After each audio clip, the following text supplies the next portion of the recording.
Welcome to Short Stuff on Pool. This is something a little different. I'm standing in front of a blank wall. This is my living room of my house in Denver, and you can hear it echoing because there's nothing in here. Everything's gone, including my pool table. And if you've watched my videos before, you know that my pool table is right here. It was right up against the fireplace and just a foot away from the railing over there. It was just a practice table. I couldn't play on all sides. I was just practicing from two sides. My new house in Arizona, I'm going to have about 7 feet on all sides of the table. This is what it looks like. About 20 by 23 foot room. Can't wait to be able to make videos in there. It's going to be great. Sound system's going to be better. Again, I apologize for the echo. I just have this microphone here and there's nothing in here to absorb sound. I wanted to make a video about a topic that I've been thinking about a lot lately, and I actually gave a lesson today where I talked about it a little bit. So I just wanted a short video, impromptu, where I'm just talking to the camera like this. There's not even a pool table, but I've got my cue stick and I'll kind of demonstrate a little bit on my computer desk here. And the topic is the 4 moments of stillness.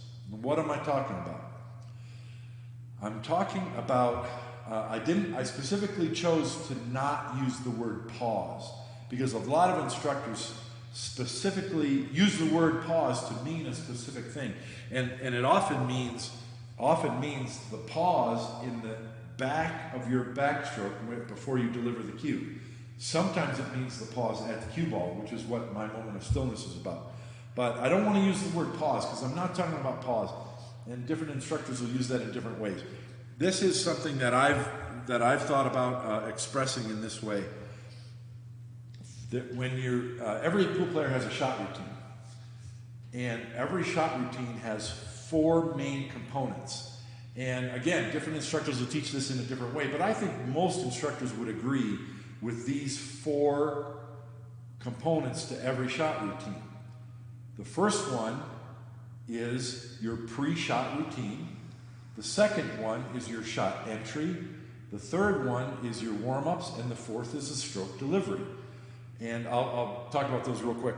But 4 moments of stillness, you're going to find your game improve a lot if you can incorporate them into your shot routine. Now, my shot routine, I've got it written out, I've revised it over the years. I've got about at least 35 steps. So each one of those 4 components I mentioned has multiple steps to it. We're not going to go into the shot routine today. All I'm talking about today is the 4 moments of stillness. And each moment happens in between each of those 4 steps of your shot routine. And the last one, the 4th one, happens between the shot you're shooting now and the next shot. So let me explain what I'm talking about. So your pre-shot routine can involve walking around the table, checking the angle of the ball. You might look and see, do I have enough room to shoot the ball past the other ball? Whatever you need to do to plan your shot. Where am I going to make the cue ball go? Do I want to shoot with draw, follow? Where do I want to hit the cue? All that stuff. So we're not going into depth with that, but that's what your pre-shot routine is. And then the end of your pre-shot routine is when you have made all those decisions and you come and stand behind the cue ball facing the object ball before you get down on the shot. So all of that is your pre-shot routine. And what I'm suggesting to you is that the very last step of your pre-shot routine is a moment of stillness. So here's what an amateur does. An amateur looks at they might look at the angle to the object ball and decide what they're going to do, and then they come over behind the cue ball and they immediately get down on the shot. So what I'm suggesting, the first moment of stillness, is that it creates a separation between pre-shot routine and shot entry. So you've made all your decisions, you come over behind the cue ball and stand there and have a moment of stillness. You're going to see the pro, now that you know what to look for, you're going to see the pros doing this all the time. Look at the shot, look at the cue ball, look at everything you just decided to do and visualize it. That is your moment of stillness. And I made a video recently where I analyzed Joshua Filler shooting a couple of really powerful shots. And he didn't. He had that moment of stillness. He stood fully upright behind the cue ball, and he stroked his cue like this. That's your moment of stillness, and it separates your pre-shot routine from your shot entry. So after you've had your moment of stillness, it gives your brain a chance to settle and relax and be composed and come to an agreement that, yes, you know exactly what you want to do. That's the first moment of stillness. When that's done, you begin your shot entry. So there's different shot entries, and we're not talking about the shot entry. There's a lot of steps to that. I do a two-step shot entry where I step with my right foot and then my left foot, and I bring my cue down on the line. Other people might have a shot entry like Tanner Pruitt teaches, where you begin with your cue stick, and then your body enters into the cue stick on the shot line like that. Doesn't matter. The end of your pre-shot, the end of your shot entry is your second moment of stillness. So again, what an amateur will do is come around to the shot, just get down and start doing their warm-ups. You'll notice that as I got down on the shot just now, I started moving my cue and doing warm-up strokes before my bridge hand was even down on the table. And one of my personal habits is I'll have my bridge hand on the table, but I'll start doing my warm-ups and my head is still coming down. So if you incorporate the second moment of stillness, what it means is you'll execute your shot entry, whatever your shot entry is, but you don't begin any warm-ups until your bridge is completely placed and your head is in position. Now, your head position is yours. Your head position might be up here, or your head position might be with your chin on the cue. That's up to you, but your head position is completely done, and then you have a moment of stillness before you begin the third part of your shot routine, your warm-ups. And so mine would look like this, and then don't begin any warm-ups. I want to get my head all the way into the down position, and what I'm doing now is I'm making sure that my alignment is good, my elbow's in the right place, and I'm looking at my cue tip. Is my cue tip addressing the cue ball where I decided that I wanted to in my pre-shot routine? And then I'm also looking at the aim point. Is my shaft pointed at the aim point that I chose during my pre-shot routine? So this only takes 1 to 2 seconds, but that's your second moment of stillness. So everyone comes down on the shot and starts doing their warm-ups right away. So my suggestion is practice this. You'll get onto your shot and you'll get everything into position, and then you check. You're looking with your eyes, you're checking if everything's good. That is your second moment of stillness. If everything looks good, then you begin the third portion of your shot routine, which is your warm-up strokes.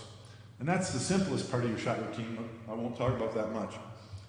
But the third moment of stillness is the transition between the warm-up strokes and the shot delivery. So what do amateurs do? What amateurs do is they'll do their warm-up strokes, and while they're doing their warm-up strokes, they're looking at the aim. And it's like it's off, and it's not there, and it's not there, and it's not there. And then finally the aim is there, and then they quick say, oh, I got a quick shoot. And so there's no separation between warm-ups and stroke delivery at all. So by incorporating these moments of stillness, what you're going to get is, the difference is you acquire your aim point while you're standing up, and you keep it. See, the amateur doesn't have their final aim point until they're down doing their warm-ups, and they're seeking it while they're doing their warm-ups. And then when they get it, they want to hurry up and shoot before they lose it. When you incorporate these moments of stillness, you're going to be able to acquire the aim point while you're standing up and hold it through all 4 parts of your shot routine. So now, at your second moment of stillness, you've got that aim point. It's there. You could just take one stroke and shoot, and you'd make the ball because it's there. When you do your warm-ups, all you're doing is sensing straightness of stroke and rehearsing the speed at which you're going to hit it mentally. Then, when you're ready to shoot, your cue tip stops at the cue ball, at cue ball address, and that is your third moment of stillness. So I do my warm-ups, and when I'm ready, the cue tip stops, but don't shoot right away. This is your third moment of stillness. And you're doing a final check. Is the cue tip in the right place? Is my shaft pointed at the aim point? Am I going to make this shot? Is everything good? Are we ready to take off? Give yourself 1 to 2 seconds. And in my previous videos, I've talked about the quiet eye. And this is modern science study of the brain. They've done scientific studies on athletes, including pool players. You need that quiet eye, 1 to 2 seconds, at the end of your warm-ups before you do your final stroke delivery. The scientific studies that they've done prove that giving yourself 1 to 2 seconds that's called a quiet eye improves the accuracy of your final action dramatically. So, you do your warm-ups, you pause, and this is your third moment of stillness, the quiet eye. And then after you're settled, 1 to 2 seconds, then you do a slow backstroke, and you deliver your cue without hitting your keyboard. You deliver your cue, and at that point is the fourth moment of stillness. Historically, I have been the champion of rising up on my shot. And I'm going to make a video that specifically talks about that because I've been such a victim of it. I've learned a lot of things as I've tried to defeat that. And this fourth moment of stillness is one. When you do your final stroke delivery, it's just a movement of your forearm, and your tip finishes on the table, and at the same time, you train yourself that the head and your vision also finishes on the table. So the motion is the cue stick going forward, but the intent in your mind is down, everything down, cue tip down, head down, and freeze. And that freezing at the end of your stroke delivery is your fourth moment of stillness. Again, 1 to 2 seconds, or wait until the object ball goes in the pocket, or wait until the cue ball stops moving. Any of those are good ideas. But that's, you'll do your warm-ups, and you'll have your third moment of stillness. Everything freezes. The only thing that moves now is your grip hand. Slow backstroke, deliver, and this is your fourth moment of stillness. At least 2 seconds. Nothing moves. And that's the transition between the shot you just shot and the next shot. After your fourth moment of stillness, then you stand up and you begin the pre-shot routine for the next shot. I hope that makes sense. I hope you like it. Play around with it in your practice session. One of the criticisms that I've often received when people watch me shoot is they used to say to me, "You shoot too fast." And I tried to slow down, but what does it mean to slow down? How do you shoot slower? Well, I just described it. It's not shooting slower. It's shooting in a composed fashion with intent. And that's what the four moments of stillness do. The next time you're watching a pro match between pro players, watch them. When they get into a rhythm running on a rack of 9 ball, they might seem to shoot pretty quickly. But if you watch closely, I think you'll see all 4 moments of stillness in the players. And try it out and see what you think. Let me know what your thoughts about that are in the comment section. Thanks for watching this little impromptu impromptu video in my echoey living room. And I should be publishing a video later this week on, what is the video I'm making? Oh, it's a straight tool video, Beginner's Guide to Straight Tool, Visual Guide to Straight Tool. So look for that and the Rack of the Week on Sunday. Thanks for watching. See you later.